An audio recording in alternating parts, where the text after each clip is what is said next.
It's indeed my pleasure to be speaking to all the valued clients and friends of Webtel. Rajiv has been a very good friend, and therefore it's always a pleasure to have a introduction at this forum. Uh, Without much ado, due to the limited time available, I will straight away go into the topic which has been allotted to me, which is to speak about select landmark decisions under the GST regime. And when Shubham told me to speak about landmark decisions under the GST regime, I felt it should not be a very difficult task speaking for 20 minutes because as it is, GST is only a 2.5 year baby or 3 year baby till now. However, when I actually started preparing the presentation, I was overwhelmed by more than 2,500 decisions already delivered under the GST regime at various forums, right from the Supreme Court, a few from the Supreme Court, many from the High Court. Again, a deluge of decisions from the appellate advance ruling and the advance ruling authorities. And therefore, it became a complex task to handpick and cherry pick a few of them. So what I did was I straight away removed all the decisions which are related to advance rulings and appellate advance rulings. As we all understand, advance ruling authorities are the decisions are binding only on the applicant as well as the triple AR ruling. And because of various reasons, we find many conflicting advance rulings and appellate advance rulings. So except one or two cases which went to the High Court and some interesting observations therein, we tried to stay away from the advance rulings and the appellate advance rulings. And the next step was to really, therefore, look at the narrow subset of Supreme Court and High Court decisions. Again, Supreme Court, one or two decisions we'll be talking about, which are very important ones. But most of the decisions of the Supreme Court are either in the nature of interim stay decisions. Again, High Court also had notice issues and stay decisions. So I felt that it may not be right to really analyze those types of decisions in a limited time frame because there might be various dynamics, and as it is the just a stay or a notice issued type of order does not really mean too much. It can always be reversed at a later point of time. Therefore, essentially what we are going to talk about is again a select set of decisions, for some of them from the Supreme Court and many from the High Court, which have attained finality from the High Court at least. They might be pending in the Supreme Court, and wherever they are, I will be talking about it. But at least from the High Court, wherever we have a detailed decision, that is the only decisions which we are going to talk about today. And then I thought, let me try to bring out a few of these decisions in terms of concepts. Because again, when we go into the subject matter of those decisions, you will find a deluge of decisions on fact-specific situations like anti-profiteering actions. You find a deluge of decisions again in the scenario of e-way bills, wherein there might be a interception on the transit, and thereafter, therefore, the person has to approach the courts, or quite a few decisions relating to arrests and bails relating to that. So I tried to chaff away all those decisions and said that let's concentrate on decisions which are related to the conceptual aspects under the GST regime. And then we tried to look at it in a serial manner. So, and that's how we will propose to talk about over the next 15 to 20 minutes that I'll be discussing. So the first concept which all of us as friends understand very clearly is that GST is a tax on supplies of goods or services or both. The way GST was introduced, it was at that point of time emphasized that it is a sort of all-encompassing, comprehensive indirect tax, and therefore there is a lot of thought process both from the department as well as a lot of consultants and the industry that moment an organization receives any receipt, that receipt or income automatically becomes liable for GST. If it is goods, yes. If it is not goods, reference is made to the definition of service, which says service means anything other than goods. And therefore, the attempt is to say that the concept of GST is to tax each and every income, each and every receipt. And I think on this point, I always had a little bit of skepticism. And my skepticism was because the taxable event under GST, while we say GST is all encompassing and very comprehensive, the taxable event under GST is still supply of goods or services or both. Looked at it from that narrow perspective, receipts or incomes become taxable only if they are a consideration towards the supply of goods or services or both. Not to forget, the definition of supply, the scope of supply also restricts itself only to supplies which are made in the course or furtherance of business. Now, therefore, is there any boundary towards this universe of taxability under the law of GST? And that's where we have two very interesting decisions. One, of course, clearly in the GST regime. The second one in the erstwhile legacy regime, but it's so important that I could not resist the urge to talk about it for a minute. The first and the most landmark decision which I would like to talk about is the Bombay High Court decision in Bai Mamubai Trust versus Suchitra Devi. Now, if you look at this decision, at first brush, this decision is a very long decision and it might look uninteresting to many participants. The reason is the facts of that decision are very, very specific. The facts in that decision was that there was a landlord, there was a owner of a property, there was an unauthorized tenant who forcibly had occupied the property. The landlord started an eviction proceeding against the tenant and the matter was in the courts. Till the time the courts could provide a final decision, the court gave an interim order to the tenant, unauthorized tenant, to deposit some equivalent rental value in the court receiver's account, which ultimately was to be paid back to the landowner. The GST implications of this payment was a subject matter of discussion in this decision. And the court goes into detail, and with the help of an amicus curiae, it goes into detail into various fundamental concepts of supply. And I think that is where what ultimately the court holds is that the payment which has been made by the said unauthorized tenant in the court to the court receiver is not in pursuance of a voluntary contract between two consenting parties and therefore does not constitute a supply, and therefore necessarily there is no GST. The important aspect which was to be highlighted here was that there is a money being flowing from the tenant to the landowner, maybe through the court receiver. However, that money is not a consideration towards a supply which is voluntarily agreed to be made by the supplier to the recipient. In that sense, the concept of supply being a subset of a valid enforceable contract was one of the most important principles which this Bombay High Court decision laid down. I think this is very, very important, and it would set up a sort of a foundation towards the development of the GST law. It might be quoted maybe 10 years down the line, 20 years down the line. And therefore, any professional who really wants to have a serious practice in GST should not get misled by the head note to say this is something to deal with court receiver and court payments. And we are not going to anyways have many examples of this nature. So let's not look at it. The principles which it sets out are very important. And where will these principles come into place? A very common place where the principles will come into play would be an example of liquidated damages. When a supplier supplies certain goods or a contractor undertakes a contract for a client, most of those contracts have a liquidated damages or a penalty clause, which will say that if there's a delayed work done or certain quality issues, then certain amounts will be deducted or damages will be recovered from the contractor. There had been a lot of debate earlier on whether these damages would constitute a consideration for agreeing to do or tolerate an act. And in that context, this decision brings out the key issue to the fore.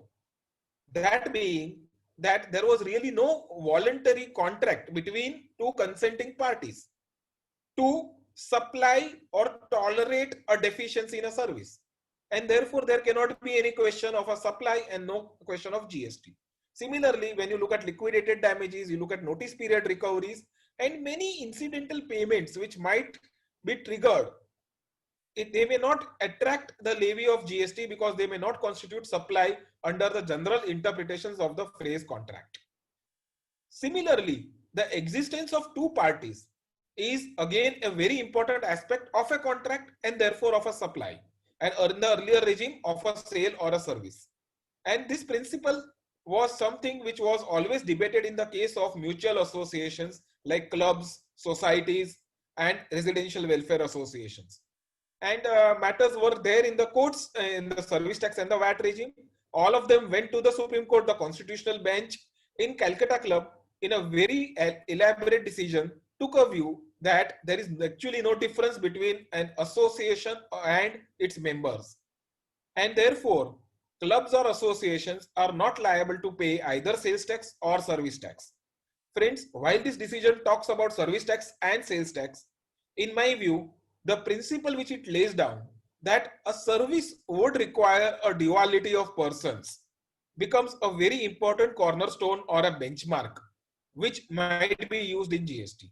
I would believe that just like Calcutta Club held that service tax or VAT is not payable under the old laws for these types of membership associations, I would believe similar position would prevail under the GST regime as well. And therefore, of course, there are much more stronger reasons. One important reason also being that such types of associations cannot be said to be entering into transactions in the course or furtherance of business.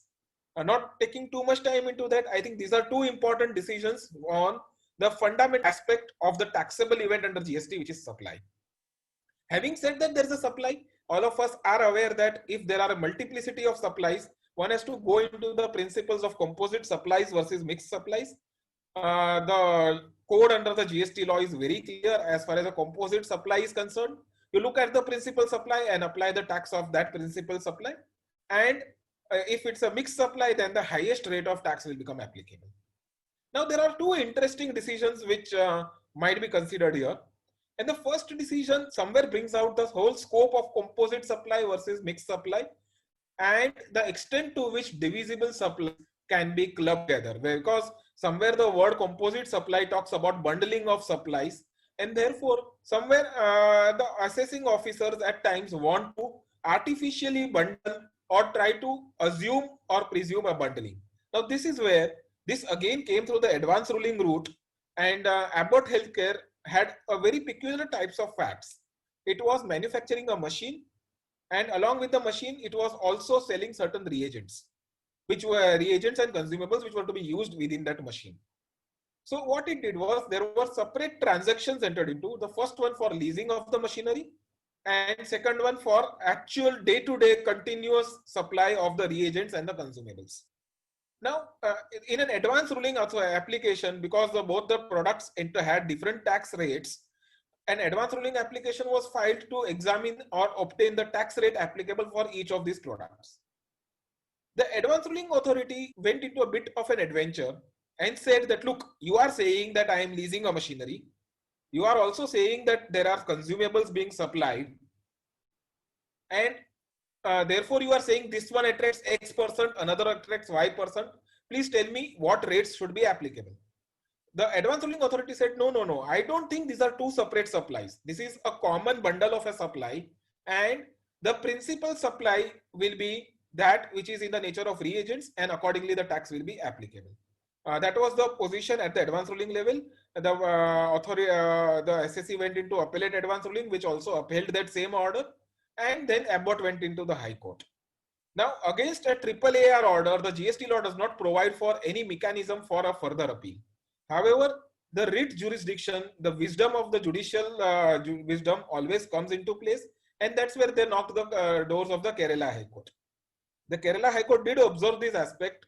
However, they said that if there is a injustice being done in terms of the process of the entire activity of the advanced ruling authority, in that case we can intervene. And intervene they did, and they laid down some very interesting principles. Two important principles which it laid down. It said that if you have a series of composite supplies, if they have to be considered and bundled together as a composite supply, they should necessarily be provided by the same taxable person. Now, in the factual matrix, what was happening was one supply was done by X GSTN, another supply was done by Y GSTN. And therefore, there was to that extent a distinctness of persons involved in the composite supply.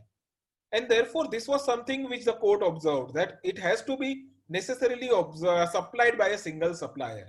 For a single supply, you cannot have more than one suppliers. If there are two suppliers, it necessarily means there are two supplies. And more importantly, it said that both the supplies should be in conjunction with each other. Here, the supply of the machine is happening on day one, and thereafter there is a continuous supply of the consumables and the reagents. And therefore, they said you cannot treat these as composite supplies. These are divisible supplies, and individual product related tax implications would be applicable. Now, compared to that, we had a very interesting scenario coming out in a writ petition against one circular issued by the CBIC. Under the service tax law, and always electricity has been outside the purview of service tax also. At that point of time also, there was a circular issued and an interpretation was levied to say that if there are any incidental activities carried out by DISCOMs in terms of electricity meter supply or some wiring or certain things being done, which was necessary for the sale of electricity, the dominant intention test will apply, and therefore these are all in the nature of sale of electricity, and service tax was held to be not applicable and clarified to be not applicable. But when GST came in, the CBEC did a U-turn and said that these ancillary activities become liable for GST because the concept of composite supply uses the word taxable supply. Friends, as you all know, electricity is not taxable, and therefore the CBC circular said that since electricity is not taxable, we cannot apply the composite supply theory at all. And that's where the Gujarat High Court, in a very detailed judgment, says that the concept of dominant intention, the time-tested concept laid down by BSNL and echoed by many of the Supreme Court decisions, continues to apply. And you cannot just say that because there is a word taxable supply within the concept of composite supply definition, therefore, in case the original, the predominant supply is exempted, I will not apply this test. Effectively, the Gujarat High Court quashed that circular and said that ancillary activities carried out by DISCOMs against recovery of charges from consumers are to be treated as incidental to the sale of electricity. And since electricity is exempted from GST, such ancillary charges would also be exempted from GST. That takes me to an interesting decision in the case of Lalita Muralidharan versus Range Forest Officer. This is not from a GST authority, but this was from a commercial contracting perspective that the matter went in a civil court. And in the civil court, the issue was when there is an auction of timber being carried out. And in the auction, there was a GST applicability on the auction price. If the buyer is an SEZ, whether the SEZ unit will be eligible for zero rating. Of course, not going into the overriding provisions relating to supplies to SEZ, the High Court goes into the concept of place of supply, highlights the concept of destination-based consumption tax, and somewhere it says that if there is even a subsequent movement of goods, even though the delivery is taken outside the SEZ area, if the delivery is taken with an objective to ultimately move it into an SEZ area, the zero rating benefit should be available to these types of supplies. This is one interesting decision which I would like to take in terms of exemptions. And agricultural produce, as we all know, has been a subject matter of a very detailed interpretation because of a very different type of a verbiage given to the definition of agricultural produce. Coupled with the fact that, exemption notifications have to be strictly interpreted, there is always an adventure at the side of the department and government authorities to try to very narrowly read this exemption. So we had a very interesting scenario where there was an agency which was storing milk in its cold storage. But before storing the milk in the cold storage, there was a process of a first time chilling and sterilization and packing which was required to be done.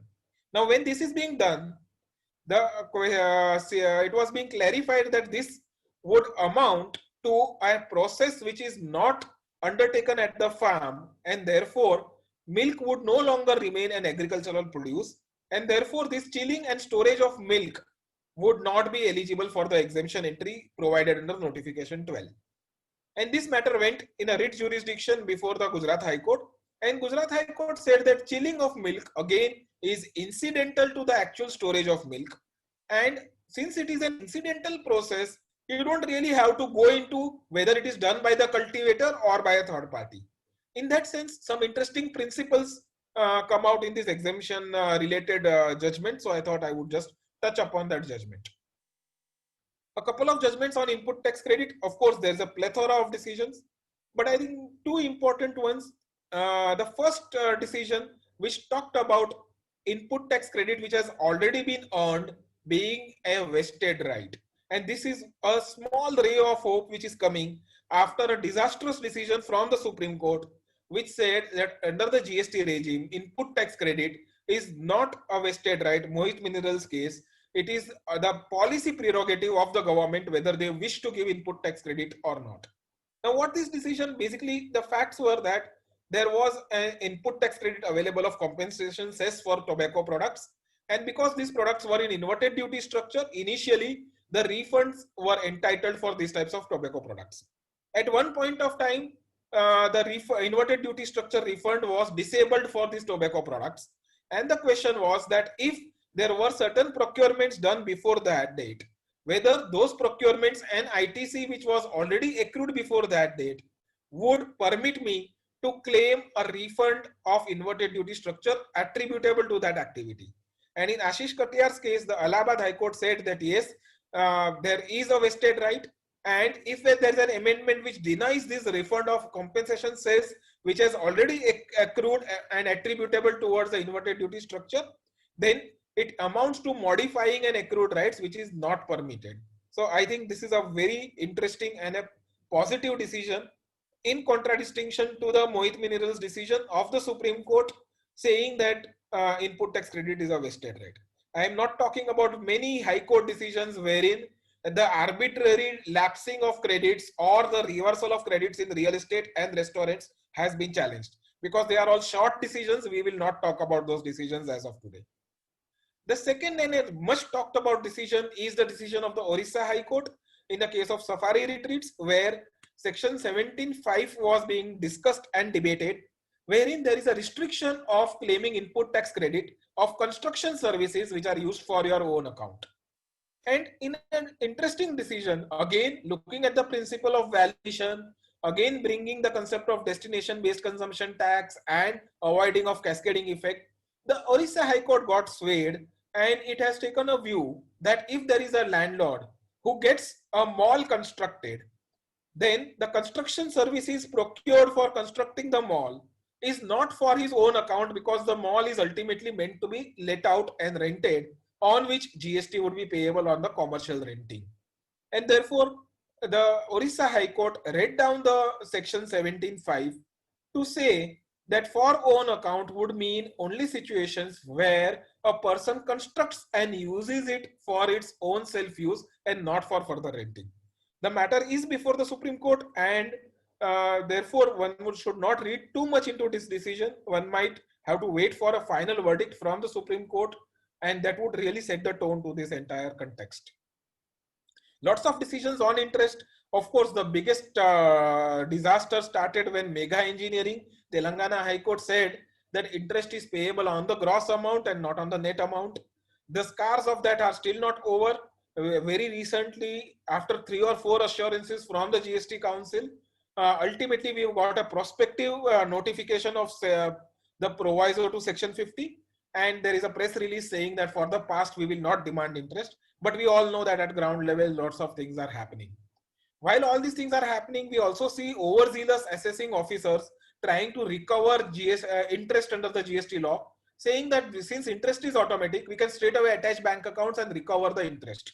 And in that context, I think this Jharkhand High Court decision becomes an important to analyze.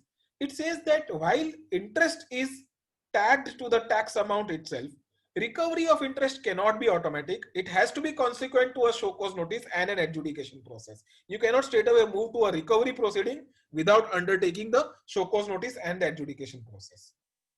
That takes me to a couple of interesting decisions on export refunds. Many are there, but one important issue which happened at the time of transition from service tax to GST was the utter lack of clarity and confusion in the industry, whereby many SSEs, exporters, claimed the higher, as you know, drawback had 2 rates at that time: a higher rate where Senvet credit benefit is not taken, and a lower rate where Senvet benefit is taken. So they claimed higher drawback and also claimed refund on account of ITC. Necessarily, this is not possible. However, if that has been done through error, courts have intervened and said that if the differential drawback is paid back or returned, in that case, the refund on the export of goods should be allowed and balance has to be paid. In fact, courts have gone ahead and even allowed interest on delayed refunds on this account. Second is a very recent decision in Pitambara books. Of course, this has been ultimately implemented on the portal also. And as you know, when you are claiming refunds either under accumulated ITC or under inverted duty structure, you find that there is a definition of net ITC, and the formula thereafter gives you a refund which is a proportion of the net ITC. And this net ITC does not include an opening balance. Initially, the refund provisions permitted you to claim refund only for a particular month. And that resulted in a lot of unjust, because businesses will have procurements in 1 month and supplies in another month. And therefore, there was a lot of imbalance and a blockage of credit and denial of refunds on that account.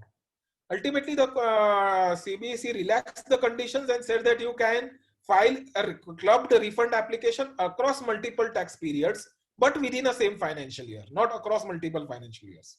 And this was something which was a subject matter of a writ in the Delhi High Court.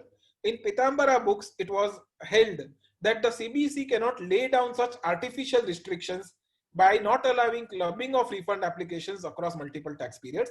And there was an instruction that accordingly a new circular should be made and the portal should be amended accordingly. I think all of that has been done. So I think this is an interesting and an important decision which one may bear in mind. Recent decision from the Ahmedabad High Court in the context of inverted duty refunds. As you know, section 54 uses the words that if the rate on inputs is higher than the rate on output supplies, in that case, you are eligible for the refund of inverted duty.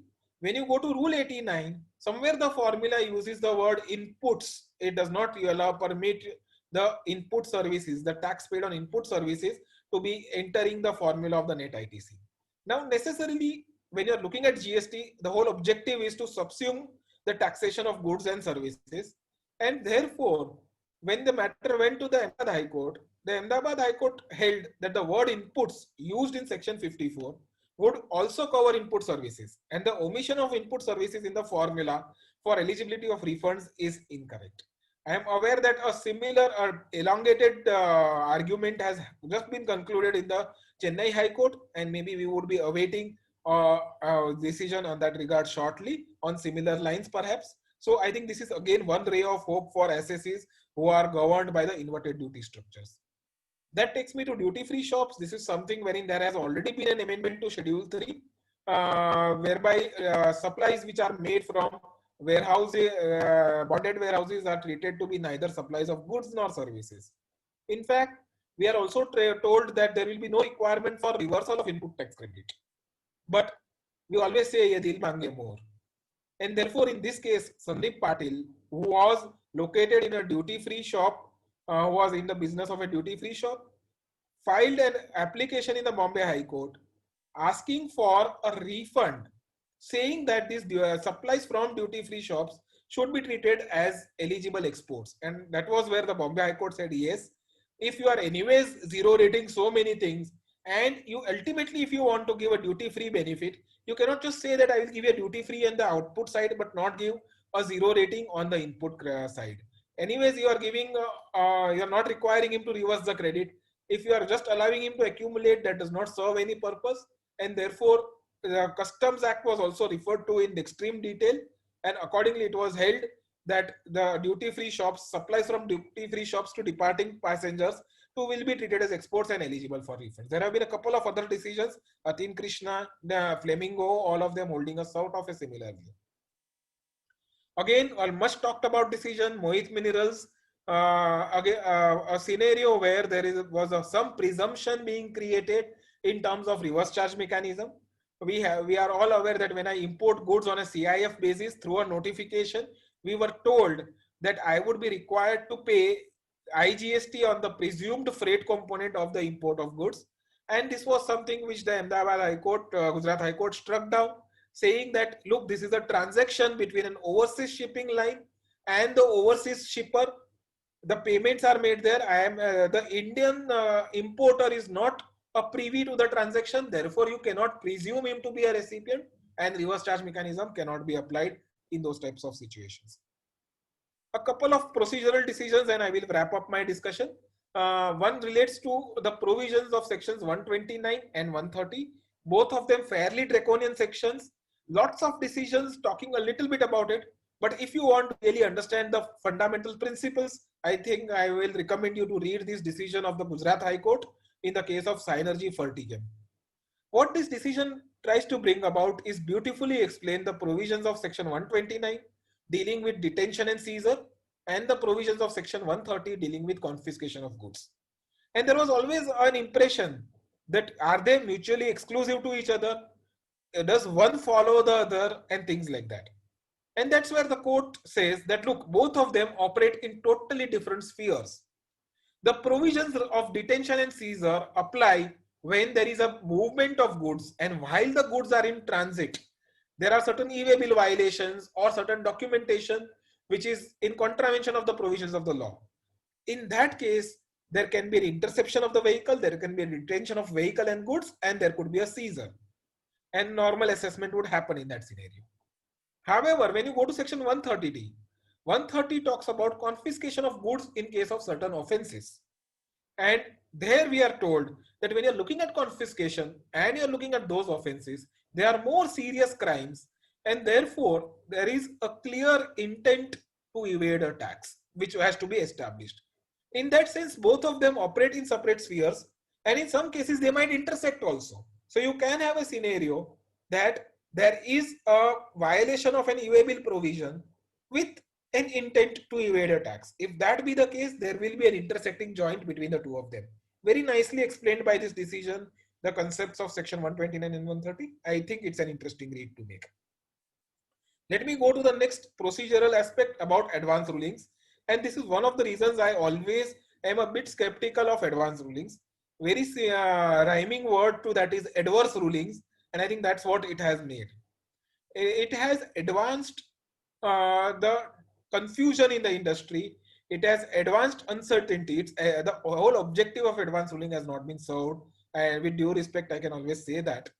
And therefore, we generally frown upon people applying for advance rulings. But yes, two interesting High Court decisions touching upon some of the scope and processes of advance rulings. The first one, a very interesting decision, wherein the party was applying for an advance ruling whether the services are export of services or whether it could be an intermediary service. And the appellate advance ruling authority threw the matter out saying that this is not covered within the scope of the advance ruling application process. And the Kerala High Court says that one of the aspects covered within the scope of advance ruling authority is determination of a liability to pay tax. Now, when you say determination of a liability to pay tax, that tax could be CGST, SGST or IGST. And therefore, within that itself, there germinates a possibility to interpret the place of supply. Because until you interpret the place of supply, you cannot determine the correct liability to pay tax. And therefore, the Kerala High Court held that place of supply could be a subject matter of advance ruling applications. Which this, of course, I am aware that there are many contrary decisions as well. And therefore, you should be a little bit skeptical about going through this process in advance ruling. More so because of the next decision which we are going to talk about. And this was a very interesting scenario wherein JSW Energy applied for certain interpretations relating to job work. And the decision of the AAR did not come in its favor. Then matter went to the triple AR, and against the triple AR order, JSW filed a writ in the High Court.